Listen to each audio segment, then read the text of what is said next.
Have you ever wondered why you can receive something you once prayed for and still feel as though something is missing? Perhaps you believed peace would arrive when the relationship improved, when the uncertainty ended, when someone finally understood you, or when life began to look the way you thought it should. Yet even after certain problems were solved, another worry appeared. Another desire took its place. Another quiet emptiness remained beneath everything. There may be moments when your life seems full from the outside, but inwardly you feel tired. Not simply tired from work or responsibility, but tired from trying to hold everything together.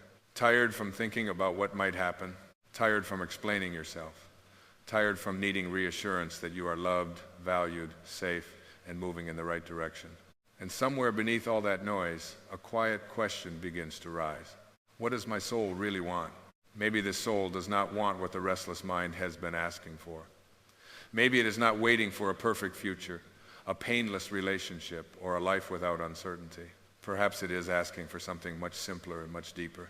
Perhaps it wants you to stop abandoning yourself in order to be accepted. Perhaps it wants you to release the burden of the past. Perhaps it wants you to remember the peace that existed within you before fear convinced you that something was missing.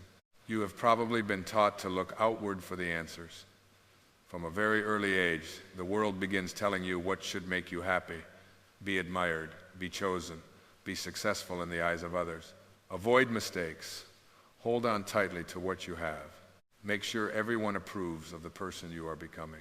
Without realizing it, you may begin living as though your worth is something other people are carrying for you. A kind word makes you feel valuable. A cold response makes you question yourself. An invitation makes you feel included. Silence makes you feel forgotten. Praise lifts you, and criticism pulls you down.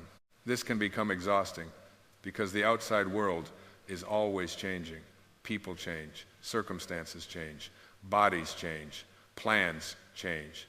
What once felt certain becomes uncertain. What once brought comfort may no longer remain. If your peace depends entirely on what is changing, then your peace will always feel fragile. But there is another place within you that is not fragile. It is quieter than thought and deeper than emotion. It does not need to argue for its worth. It does not need to compete. It does not need to prove that it deserves love. This is the part of you that can observe fear without becoming fear. It can notice sadness without believing. Sadness is your entire identity. It can witness the noise of the mind while remaining connected to something still. You might think of it as your true self. You might call it spirit, awareness, presence, or the soul. The name is less important than the experience. It is the silent awareness beneath every role you play. You are a parent, a child, a friend, a partner, a worker, a seeker. Yet before all these identities, there is simply the awareness that knows you are here. That awareness has been present through every season of your life. It was there when you were young and uncertain. It was there during your happiest moments. It was there when someone left, when something ended, when the future frightened you, and when you wondered whether you would ever feel whole again. The circumstances changed, but something within you remained. Perhaps the spiritual journey is not about building a new identity. Perhaps it is about returning to what has always remained. Imagine the sky on a stormy day. Dark clouds move across it. Thunder appears. Rain falls. For a while, it may seem as though the clouds have become the whole sky, yet the sky itself has not disappeared. Behind the storm, it remains open, spacious, and unchanged. Your thoughts and emotions can be like those clouds. Anxiety passes through. Anger passes through. Grief, jealousy, uncertainty, and loneliness pass through. Some remain longer than others. Some storms feel so intense that you forget there is anything beyond them. But the soul may be the open sky within you. It does not reject the clouds. It allows them to move. It does not shame you for feeling afraid. It gently reminds you that fear is visiting, but fear is not the totality of who you are. This changes the way you meet your inner life. Instead of saying, "I am broken," you begin to notice, "There is pain within me that wants to be understood." Instead of saying, "I am an anxious person," you may say, "Anxiety is moving through my awareness right now." Instead of fighting every difficult emotion, you begin listening to what it may be revealing. The soul does not ask you to pretend that everything is fine. It does not require you to deny loss, disappointment, or uncertainty.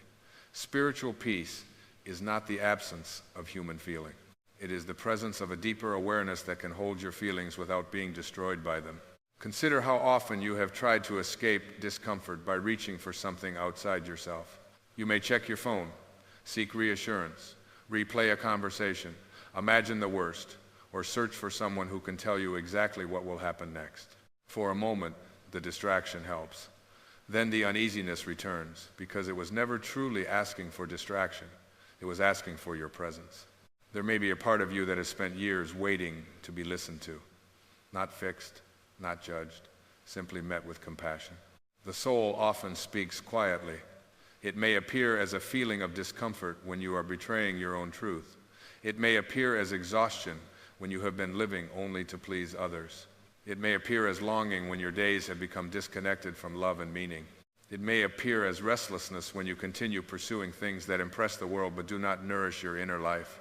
These feelings are not always signs that something is wrong with you. Sometimes they are. The mind may say, I need to know what comes next. The soul may say, learn to be here. The ego may say, I need everyone to understand me. The soul may say, can you understand yourself with compassion? Fear may say, hold on, or you will lose everything. The soul may whisper, what belongs to your deepest growth cannot be taken from you. This does not mean you stop caring about relationships, dreams, or the future. It means you no longer ask them to give you the identity and wholeness that can only be recognized within. A relationship can be a beautiful expression of love, but it cannot become the source of your worth. A dream can offer direction, but it cannot permanently quiet a mind that has forgotten how to rest. Another person can walk beside you, but they cannot complete the journey back to yourself on your behalf. That journey begins when you become willing to sit quietly with a question you may have avoided for a long time. What am I truly seeking beneath everything I say I want? When you want approval, are you really seeking permission to accept yourself? When you want control, are you really seeking freedom from fear? When you want someone to apologize, are you really seeking release from the pain you still carry? When you want the future to become certain, are you really longing to trust life again? The surface desire is rarely the whole story. Beneath it, there is often a deeper longing for peace, love, belonging, and connection. And perhaps this is why getting what you want does not always satisfy you. The object of the desire was never the final destination. It was only pointing toward an inner experience you believed it would provide. You did not merely want the achievement, you wanted to feel worthy. You did not merely want the person, you wanted to feel loved. You did not merely want certainty, you wanted to feel safe. You did not merely want to be right, you wanted your pain to be acknowledged. Once you begin seeing this, something softens. You no longer have to judge yourself for wanting so much. You can look beneath each desire with tenderness and ask what your heart is truly requesting. Maybe it is not asking for more. Maybe it is asking you to come home. And as you begin this return, you may discover that the greatest obstacle was never the world outside you. It was the voice within that kept insisting peace must be earned, found, defended, or given by someone else. But where did that voice come from, and why have you believed it for so long? That inner voice was not born from your soul. It was formed slowly through experience, fear, expectation, and repetition. It learned to compare, it learned to protect. It learned to measure your value through the eyes of others. It learned to believe that peace could only come after life became predictable. This voice is often called the ego, but there is no need to make it an enemy. The ego is not evil. It is simply the part of the mind that tries to build an identity from everything temporary. It says, this is who I am because of what happened to me. It says, this is who I am because of what I own, what I have achieved, who loves me, who rejected me, and how others see me. The ego wants something solid to hold on to, so it gathers labels, memories, opinions, and roles. It creates a story about who you are and then spends enormous energy defending that story. Perhaps you have noticed this in everyday life. Someone says something that challenges your opinion, and you immediately feel tension in your body. A friend receives an opportunity you wanted, and comparison rises before you can stop it. Someone you love becomes distant, and your mind begins creating painful explanations. None of this means you are failing spiritually. It simply means you are witnessing the habits of the conditioned mind. Awareness begins when you can observe these reactions without allowing them to define you. Imagine standing beside a river. The water is moving quickly, carrying leaves, branches, and small pieces of debris. You could jump into the river and be carried wherever the current goes, or you could stand quietly on the bank and watch it pass. Your thoughts are often like that river. One thought says you are not enough. Another says something terrible is about to happen. Another reminds you of an old mistake. Another compares your life to someone else's. When you enter every thought without awareness, the current carries you away. You may spend hours arguing with someone who is not even present. You may suffer over a future that has not happened. You may relive a past moment until your body reacts as though it is happening again. But the moment you become aware of the thought, you step onto the riverbank. You may say inwardly, there is the fear of being rejected, or there is the need to be right, or there is the old belief that I must please everyone to be safe. That simple recognition creates space. And in that space, freedom becomes possible. The ego thrives on unconscious reaction. Awareness interrupts the pattern. Consider the experience of anxiety.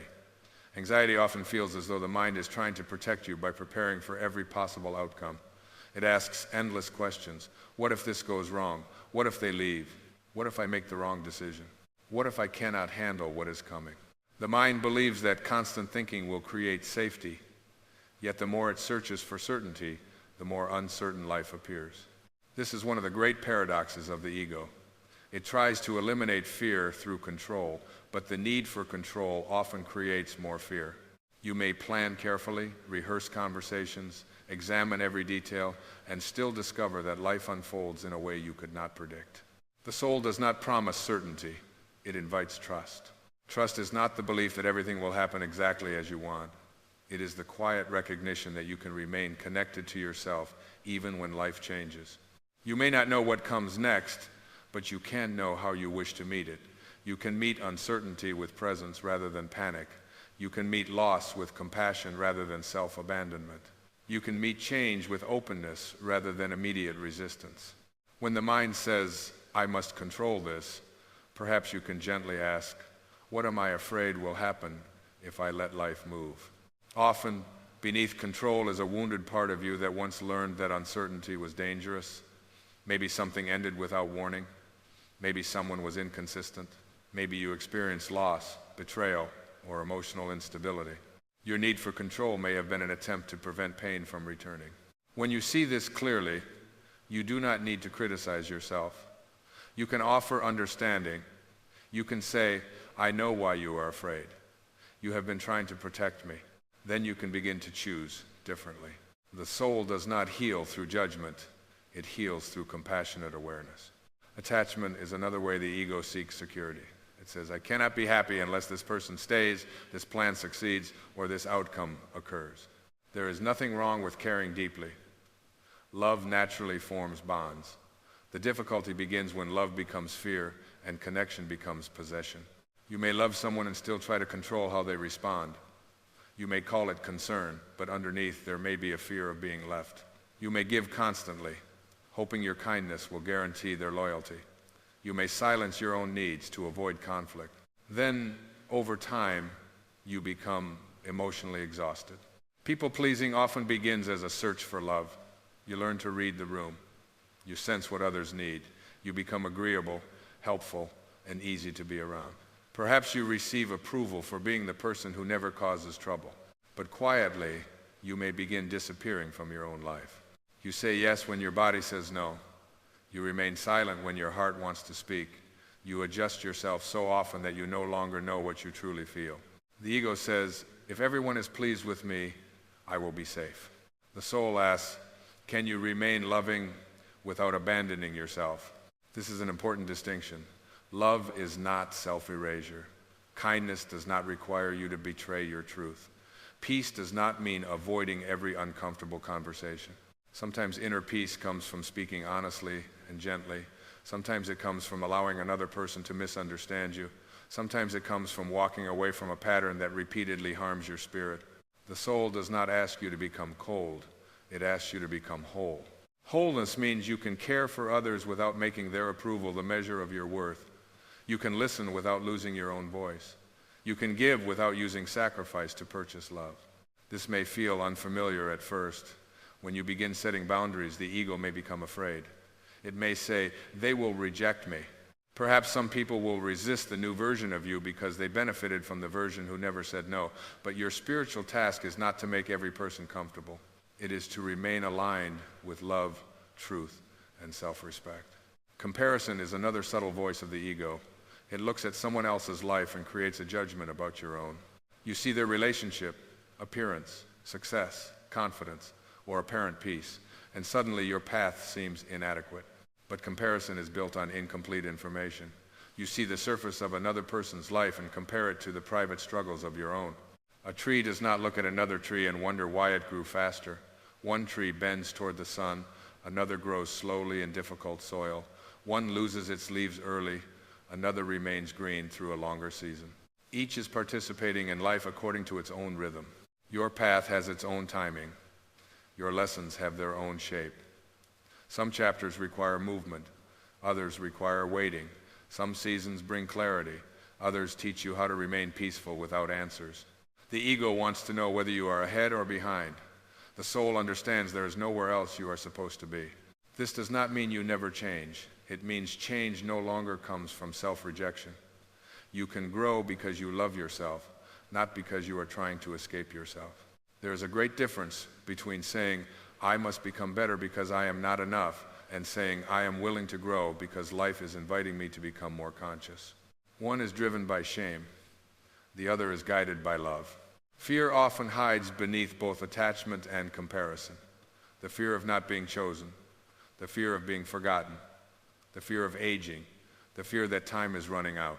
You may look in the mirror and notice changes in your face or body. You may think about opportunities that have passed. You may wonder whether the best years are behind you. The ego measures life through form. It sees the body changing and believes something essential is being lost.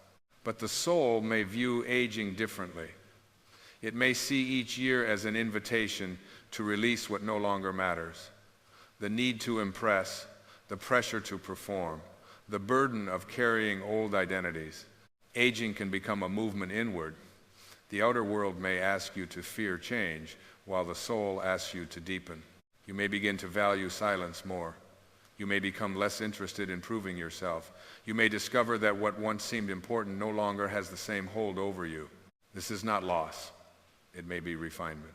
Like a tree releasing its leaves in autumn, you may be asked to let go of roles, relationships, expectations, and versions of yourself that have completed their season. The tree does not cling to every leaf. It trusts the rhythm of release. Yet human beings often resist endings. We replay what was. We imagine what could have been. We keep emotional doors open long after life has moved forward. Loss can make the ego feel powerless because it cannot negotiate with reality. It cannot force someone to return. It cannot restore time. It cannot make every ending disappear. But grief is not something you must rush through. The soul does not ask you to avoid sorrow. It asks you to experience it without building your identity around it. You can grieve and still remain connected to life. You can miss someone and still allow yourself to heal. You can honor what was without refusing what is. The ocean does not reject the wave when it rises, and it does not chase it when it falls. It allows each wave to take its form and then return. Your emotions also move in waves. Some days, acceptance feels near. Other days, an old memory returns and the pain feels fresh. Healing is not a straight line. It is a deepening relationship with your own awareness. You begin to notice that you can feel pain without becoming lost in it. You can remember without reopening every wound. You can love what is gone without demanding that it return. This is how awareness transforms suffering. It does not always remove the experience, but it changes your relationship to it. The ego says, this should not have happened. Awareness says, this is what is here. How can I meet it with love? Resistance adds another layer of pain. The event hurts, and then the mind fights the fact that it occurred. You may say, my life was not supposed to go this way. You may compare reality to an imagined version of how things should have unfolded. The distance between what is and what you believe should be becomes a place of suffering. Acceptance does not mean you approve of everything. It means you stop arguing with the existence of the present moment. From acceptance, you can respond with clarity. Without acceptance, you may remain trapped in reaction. Suppose someone disappoints you. The ego may immediately build a case. It gathers every past mistake and creates a story about betrayal. The story may be partly true, but if you live inside it too long, it can become a prison. Awareness allows you to ask a different question. What is this situation showing me? Perhaps it is showing you where you have ignored your intuition. Perhaps it is revealing a boundary you need to honor. Perhaps it is asking you to release an expectation. Perhaps it is inviting you to communicate more honestly. Every difficulty does not carry a hidden lesson that must be found immediately. Sometimes pain is simply pain. But when you meet it consciously, it can still reveal something about the way you hold, resist, fear, and love. The ego often asks, why is this happening to me? The soul may ask, who am I becoming in the way I meet this? This question is not about external achievement. It is about inner alignment. Are you becoming more bitter or more aware? More defended or more compassionate? More dependent on control or more willing to trust? You do not need to answer perfectly. You only need to notice. Awareness itself is already a form of awakening. The moment you see a pattern clearly, you are no longer completely inside it. The moment you notice the fear beneath your anger, compassion becomes possible. The moment you notice the need for approval beneath your exhaustion, choice becomes possible. You may still repeat the old pattern. You may still overthink, compare, cling, or try to control. But now something within you is watching. That watcher is quiet. It does not shame you. It simply keeps inviting you back to the breath, back to the body, back to the present moment, back to the awareness that existed before the thought. This is how freedom begins, not through force, but through seeing. You cannot release what you refuse to notice, but what you observe with love gradually loses its power to control you. Perhaps the soul has never asked you to defeat the ego. Perhaps it has only asked you to stop mistaking the ego's voice for the whole truth. You are not every fearful thought that appears. You are not every role you have played. You are not the approval you received or the rejection you endured. You are the awareness beneath all of it. And once you begin to recognize that awareness, a deeper question appears. If you are not the fear, the resentment, the attachment, or the old story, then who are you when you finally allow them to fall away? Who are you when the old stories begin to fall away? Perhaps you are not an empty space waiting to be filled. Perhaps what remains is the part of you that was never wounded in the way the personality believes it was wounded. Beneath the memories, judgments, and defenses, there may be a quiet presence that has never stopped belonging to life. You may have forgotten this presence, but you have not lost it. It appears in the moments when you stop trying to become anything. It appears when you sit near a window and watch the light change across the room. It appears when you listen without preparing a response. It appears when you feel gratitude for something simple and for a few seconds, the mind becomes still. In these moments, you are not solving your life, you are experiencing it. This may be what returning to your true self feels like. It is not dramatic. It may not arrive as a sudden revelation. More often, it comes as a gradual release of everything you are no longer willing to carry. One of the heaviest burdens you may carry is resentment. Perhaps someone hurt you years ago, and part of you is still waiting for them to understand what they did. You may imagine the conversation in which they finally apologize. You may hope they experience the same pain they caused. You may believe that holding on proves the wound mattered. Your pain does matter. What happened matters. But the soul may gently ask whether your resentment is protecting you or keeping you connected to the very experience you wish to escape. Forgiveness is often misunderstood. It does not mean saying the behavior was acceptable. It does not mean returning to a relationship that is unsafe. It does not mean forgetting what you learned. Forgiveness means you no longer allow the past to occupy the center of your inner life. Imagine carrying a heavy stone because someone once placed it in your hands. You carry it through every relationship and every new season. You become so accustomed to its weight that you begin to believe it belongs to you. Forgiveness is the moment you realize you can put the stone down. You are not releasing the other person from responsibility. You are releasing yourself from the responsibility of carrying the pain forever. This release may happen slowly. You may forgive in one moment and feel anger again the next day. That does not mean you have failed. It may simply mean there are deeper layers asking to be met. Each time the memory returns, you can decide whether to feed the old story or offer compassion to the part of you that still hurts. You might say inwardly, I understand why this pain is here, but I am no longer willing to build my home inside it. Forgiveness can also be directed toward yourself. You may carry regret over choices you made when you were afraid, lonely, or unaware. You may look back with the wisdom you have now and judge the person you were then. But the person you were did not have the understanding you have today. They were responding from the level of awareness available to them. Self-forgiveness does not remove responsibility. It allows responsibility to become useful. Instead of endlessly punishing yourself, you ask what the experience has taught you. You make amends where possible. You choose differently when the pattern returns. Then the mistake becomes a teacher rather than a life sentence. A seed does not condemn itself for the darkness beneath the soil. The darkness is part of its transformation. It breaks open there. It changes where no one can see it. Then, when the time is right, it moves toward the light. Your difficult seasons may also be places where something within you is breaking open. You may not understand why life has placed you in uncertainty. You may feel that nothing is happening because the outer world has not changed. But beneath the surface, you may be learning to live without constant approval. You may be releasing an identity built on sacrifice. You may be discovering that your peace cannot depend on another person's behavior. Growth is not always visible. Sometimes the deepest transformation is the moment you no longer react as you once did. Someone criticizes you, and instead of collapsing, you listen calmly and decide whether their words contain anything useful. Someone withdraws, and instead of chasing them, you remain present with yourself.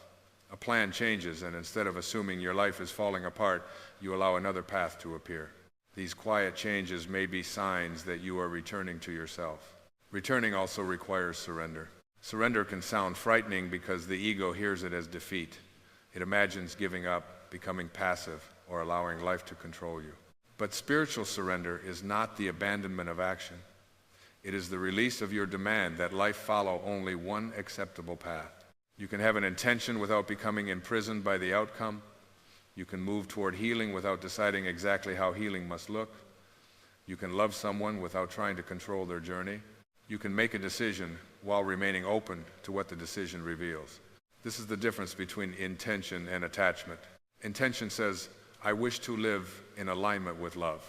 Attachment says, love must arrive through this particular person. Intention says, I wish to use my life meaningfully. Attachment says, my life will only have meaning if I fulfill this specific role. Intention creates direction. Attachment creates tension. Consider a gardener planting seeds. The gardener prepares the soil, waters it, and protects what has been planted. But the gardener does not pull the seed from the ground each morning to see whether it is growing. There is effort and there is trust. You also plant seeds through the quality of your thoughts, choices, and intentions. You speak honestly.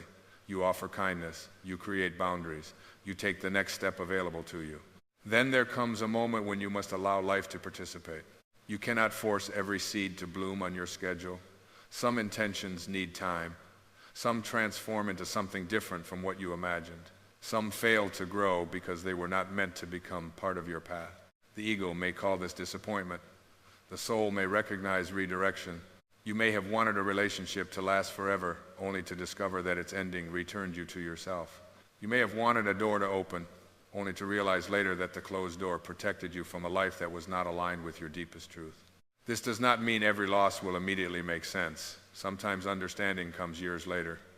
Sometimes it never arrives in a form the mind can explain. Trust does not require an explanation for everything. Trust is the willingness to remain open even when you cannot see the entire road. A river does not know every turn before it begins moving. It meets stones, narrow passages, and sudden drops. Yet it continues toward the ocean because movement is part of its nature. You may also be asked to move without knowing every turn. The mind may demand a map. The soul may offer only the next honest step. That step might be resting when you have spent years proving your worth through exhaustion. It might be telling the truth in a relationship. It might be asking for help. It might be releasing a plan that no longer feels alive. You do not need to know where every step will lead. You only need to notice whether the step is guided by fear or by love. This question can quietly transform your choices. Am I saying yes because I feel love or because I fear rejection? Am I holding on because this relationship is nourishing or because I am afraid of being alone? Am I remaining silent because silence is wise or because I do not believe my truth deserves to be heard. Love and fear can sometimes produce similar actions, but they leave different feelings within you. Fear contracts. Love creates space. Fear demands certainty. Love allows listening. Fear tries to possess. Love honors freedom. To return to your true self is to become more sensitive to this difference. You may begin to feel when your choices are moving you away from your center. There may be tightness in your body, exhaustion in your mind, or a quiet sense that you are betraying something important within yourself. This inner knowing does not always speak loudly. It rarely argues. It waits beneath the noise. That is why stillness matters. Stillness is not an escape from life. It is a way of hearing life more clearly. You may sit quietly for a few minutes and notice your breathing. You may walk without your phone. You may allow the morning to begin before filling it with other people's voices. In stillness, you do not need to force an answer. You simply create enough space for the deeper answer to emerge. The ego often responds immediately. It reacts from habit, defense, and memory. The soul is slower. It does not rush because it is not afraid of silence. Sometimes, after becoming still, you may realize that the answer is not a decision but an attitude. You may not know whether to stay or leave, but you know you want to meet the situation without hatred. You may not know what the future holds, but you know you no longer want fear to shape every thought. This is alignment. Alignment does not mean everything outside you becomes easy. It means your interactions begin to reflect the qualities you wish to embody. You stop waiting for the world to become loving before you choose love. You stop waiting for another person to become peaceful before you protect your peace. You stop waiting for certainty before you practice trust. You become less concerned with what life is giving you and more aware of what you are bringing to life. This does not make you responsible for everything that happens. It makes you conscious of the energy with which you respond. If someone speaks harshly, you may still feel hurt, but you do not have to become harsh in return. If someone misunderstands you, you may explain yourself, but you do not have to abandon your center trying to control their opinion. You can allow others to be where they are without joining them there. This may be one of the purest forms of inner freedom. Love is not merely an emotion you feel when circumstances are pleasant. It is a way of seeing. When you see through love, you remember that every person is carrying a story you may never fully know. The impatient stranger, the critical relative, the distant partner, and even the person who wounded you may be acting from fear, pain, and unconsciousness. Understanding this does not require you to tolerate harmful behavior. Compassion and boundaries can exist together. You can recognize the humanity in someone and still choose distance. You can wish them healing without inviting them back into your life. You can release anger without reopening a closed door. Love does not ask you to sacrifice wisdom. It asks you not to allow pain to turn your heart into a prison. Perhaps this is what the soul really wants. Not a life where no one disappoints you, but a heart that does not become poisoned by disappointment. Not a path without uncertainty, but a presence that remains steady within change. Not the approval of everyone, but the freedom to live honestly and kindly. Your true self does not need to be invented. It appears naturally as the false layers soften. When the need to prove yourself falls away, peace appears. When resentment is released, compassion appears. When control loosens, trust appears. When fear is met with awareness, love appears. These qualities were not brought to you from outside. They were revealed when the obstacles covering them were removed. Like sunlight behind a curtain, they were always present. And as you begin to live from this awareness, the spiritual journey becomes less about reaching some distant state and more about bringing this presence into the ordinary moments of your day. The question is no longer only, who am I beneath the ego? It becomes, how do I live as that true self when the world becomes noisy again? You live as your true self by returning again and again to the quiet center within you. There will still be difficult mornings. There will still be conversations that disturb your peace, plans that change without warning, and moments when fear returns with an old familiar voice. Living spiritually does not mean you never feel lost again. It means you begin to recognize the way home. The return may begin with something as simple as one conscious breath. Before answering a message that has upset you, pause. Before believing the thought that says everything is going wrong, become still for a moment. Feel your feet on the ground. Notice your breathing. Let the body remind you that you are here in this moment, not in the imagined future and not in the painful past. This small pause creates a space between what happens and how you respond. Within that space, you may ask, what would peace choose here? This does not mean asking what will make everyone happy. It does not mean avoiding truth or suppressing your feelings. It means listening for the response that does not require you to betray yourself. Sometimes peace chooses silence. Sometimes it chooses a clear boundary. Sometimes it chooses an apology. Sometimes it chooses to walk away without needing the final word. The mind may still want to argue, explain, or prove, but the soul is often more interested in freedom than victory. You can practice this awareness in the ordinary moments of your day. When you notice comparison, you can bless the path of another person and gently return to your own. When anxiety begins creating a future filled with fear, you can remind yourself that you are only being asked to meet this moment. When someone's approval feels necessary, you can place a hand over your heart and ask whether you are willing to offer yourself the acceptance you are seeking from them. These practices are not methods for becoming perfect. They are ways of remembering. You may forget many times. That is part of being human. The invitation is simply to return without judgment. Stillness can become one of your greatest teachers. You do not need a perfect room, a long ritual, or a completely silent mind. You can sit for a few minutes and allow thoughts to come and go. Instead of trying to control them, watch them as you might watch birds crossing the sky.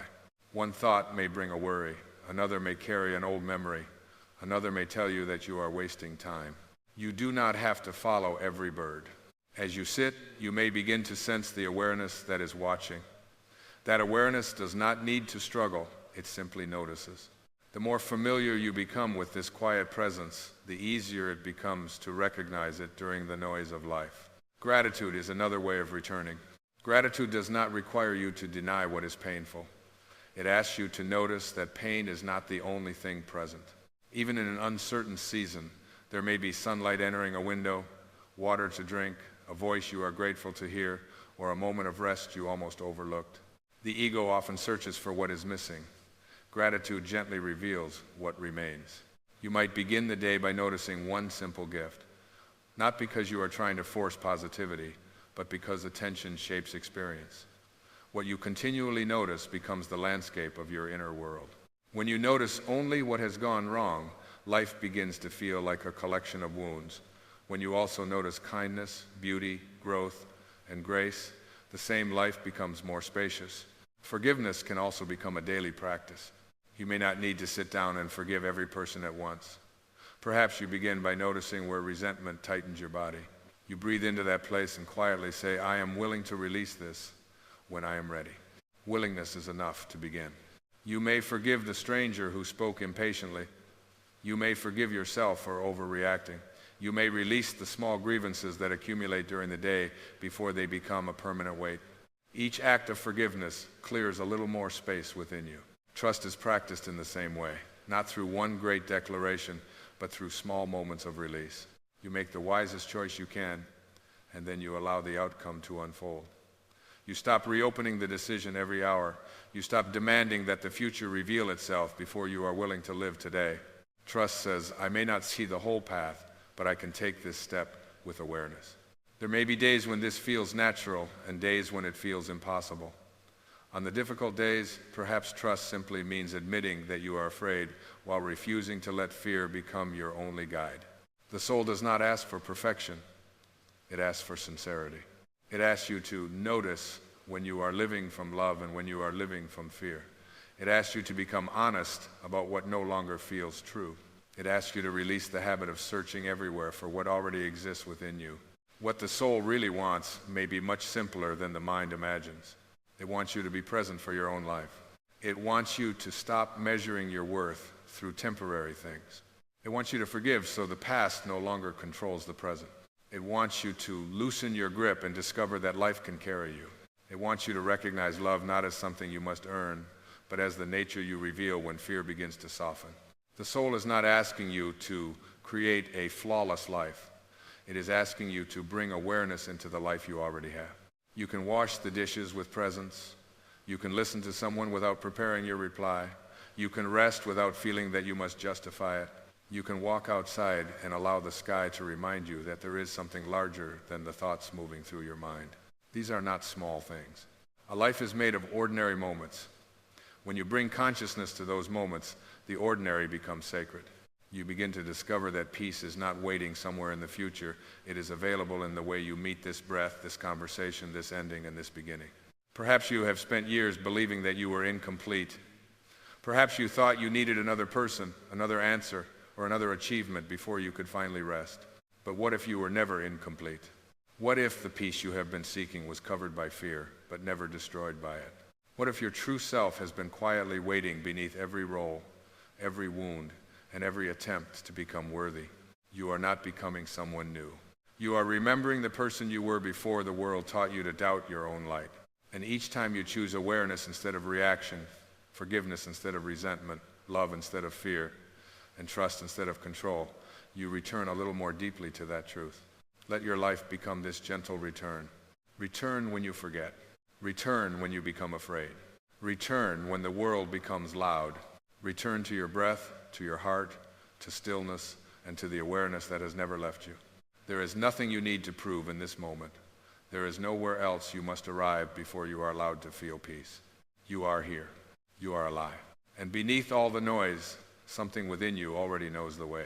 If this reflection spoke to something in your heart, share what you feel your soul is asking you to release or remember in the comments. And subscribe if you would like to continue exploring these quiet spiritual journeys together. May you move through your days with less resistance, more compassion, and a deeper trust in the life moving through you. May you remember that peace is not something the world gives you. It is what remains when you stop searching outside yourself for who you have always been.